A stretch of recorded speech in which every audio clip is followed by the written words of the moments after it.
What's good, YouTube? Stormybman, and I am back with a video editorial. Before we get started, I'd like to say shout out to the LDBC, Lions Den Boxing Community, New Media, and Liberated Perspective, a third eye view of the world. For more content such as this, please like, comment, subscribe, and share. The title of this editorial is Return of the King, What Wilder Needs to Do to Return to Glory. There have been a lot of criticism about Deontay Wilder prior to his TKO loss to Tyson Fury earlier this year in February.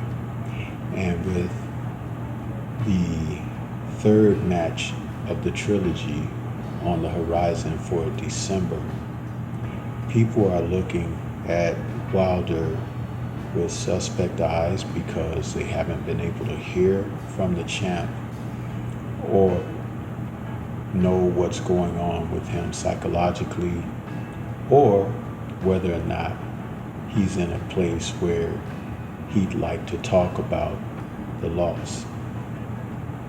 I have been among those who have had a critique of not at least coming out to talk a little bit, but it is a fighter's prerogative to withdraw and to go into a place where they can mentally gather themselves and galvanize their forces for what's on the horizon.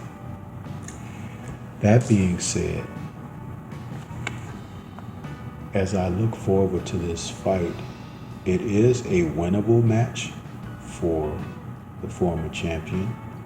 However, it's something that is going to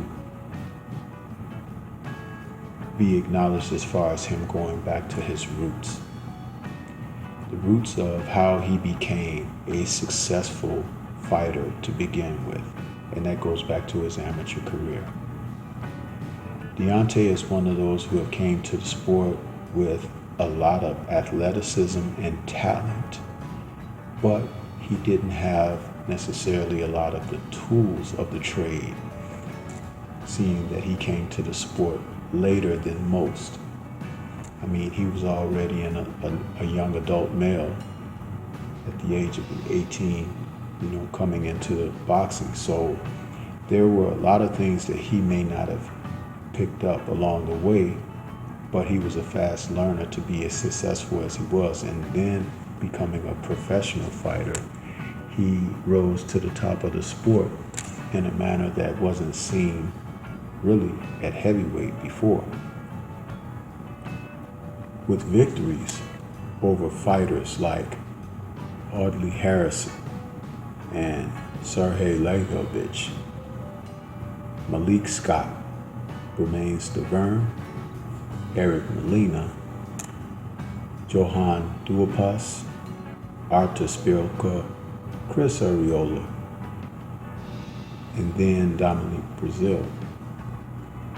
You have to look at it as Deontay being a successful fighter with a knockout punch, but may have gotten off track simply because he didn't realize that some fighters and some fights you have to win with the tools of the trade. That seems very applicable here because Tyson Fury, in their first fight, boxed Deontay, stayed at a distance, tried to, limit the power by moving away and things like that. He still ended up getting caught, and he still was down twice. Well, Deontay, going into this third fight, has to make the adjustments of Tyson crowding him in the rematch, taking the fight to him, trying to put him on, as they say now, the back foot, but putting him on the defensive. So he has to strategically overcome that obstacle. Also, how to get at Tyson Fury in an effective way offensively. He shouldn't be looking to score the big knockout, but he should be looking to score points to make sure that even if the round doesn't get scored a knockdown, he has to put the round in the bank. And he has to put rounds in the bank and string them together. This will require boxing. Now, the best of the boxers have been able to set up opponents and still take them out. He's going to have to look to do that. Getting back to the basics of boxing, the jab is the most key weapon in this fight between these two men. Deontay has to use a variable jab. He has to use a piston, sharp jab. He has to use a pulverizing, brutalizing jab. He has to go out there calculating and be precise with it, measured. He shouldn't give ground. He should push Fury back. He should bang Fury to the body. He should definitely make his shots count to the body. But controlled violence. He needs to be non-dismissal, focused, unforgiving, and tenacious. He needs to, as they said in the film Black Panther, show them who he is.